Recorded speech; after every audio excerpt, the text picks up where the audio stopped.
सामाजिक जिंदगी कुछ और कहती है, पारिवारिक जिंदगी कुछ और कहती है और पर्सनल कुछ और ही कहती है। मन क्या चाहता है, परिवार क्या चाहता है और समाज क्या चाहता है, जब इनमें कंफ्यूज होने लगो और ये तीनों अलग अलग होने लगे, पर्सनल लाइफ में और पारिवारिक लाइफ में और सामाजिक लाइफ में झगड़ा होने लगे और समझ में नहीं आए कि क्या करूं, तब डिप्रेशन को गले लगाने की बजाय, दुनिया की झंझावातों को गले लगाने की बजाय ध्यान में उतर जाना। जैसे ही तुम शांत होकर के ध्यान में उतरोगे तो तुझसे नहीं उलझे तेरे उलझे हुए धंधे, तो उस परमात्मा के हाथ में सब छोड़ दे बंदे, उसके हाथ में सब छोड़ देना चाहिए, तो फिर सब ठीक ठाक हो जाता है। यही चंचला ने किया, तो चंचला के जीवन में कुछ ऐसा हुआ कि सूत जी कहते हैं कि माता रानी ने चंचला की प्रार्थना सुनी। विंध्याचल पर्वत पर पिशाच के रूप में चंचला का पति बिंदुक रह रहा था। वहां पर माता पार्वती जी ने तुम्बरु को भेजा। पुष्पदंत तुम्बरु ये महादेव के गीत गाने वाले भक्त हैं। जैसे नारद जी भगवान नारायण का गीत गाते हैं, ऐसे ही जो तुम्बरु हैं वो शिव का गीत गाते हैं। हम लोग भी नारायण का गीत गा सकते हैं, शिव का गीत गा सकते हैं, पर हमारी आपकी जिंदगी में परमात्मा के गीत नहीं है। दुकान पर बैठे हैं, ग्राहक नहीं है, क्या कर रहे हैं? फोन चला रहे हैं।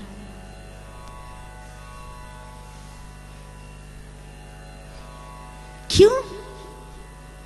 क्या इतनी देर तुम माला जाप नहीं कर सकते थे? नाक कट जाती तुम्हारी। फोन चला रहे हो,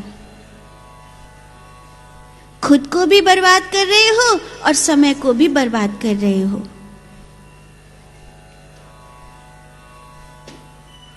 यात्रा में जा रहे हो,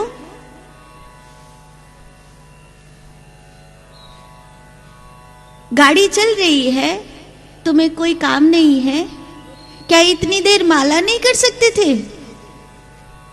इतनी देर बैठ के जाप नहीं कर सकते थे? भगवान का गीत नहीं गा सकते थे? लेकिन क्या कर रहे हो? मोबाइल चला रहे हो।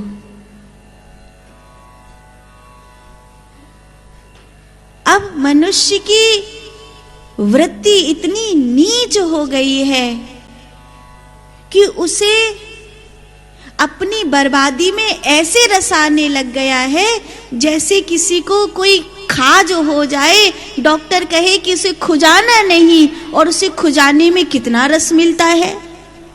पता है कि खुजाने से घाव हो जाएगा, बढ़ जाएगा, फिर भी उस समय कहां वो हाथ मानता है। ठीक है, ऐसे ही ये पता है कि इस फोन से मेरी बुद्धि और मेरा समय दोनों बर्बाद हो रहा है, फिर भी मन मान रहा है क्या?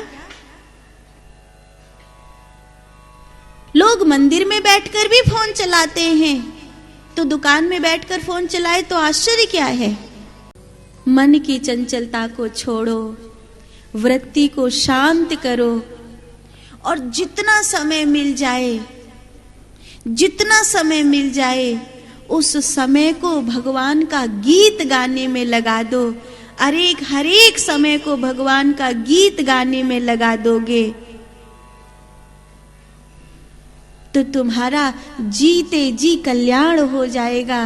तुम्हें इंतजार नहीं करना पड़ेगा कि मरने के बाद मेरा कोई गया पिंड भरेगा तो मैं मुक्त होऊंगा। जीते जी तुम्हारा कल्याण हो जाएगा। जिंदा हो अपने हाथों से गौ दान कर लो, जिंदा हो अपने हाथों से कन्या दान कर लो, जिंदा हो अपने हाथों से कम एक मंदिर बनवाते चलो, जिंदा हो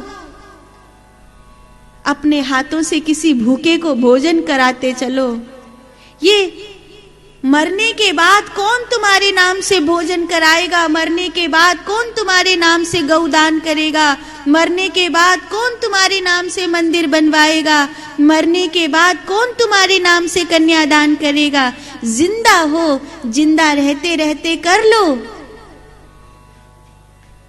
मैंने तो यही सीखा है।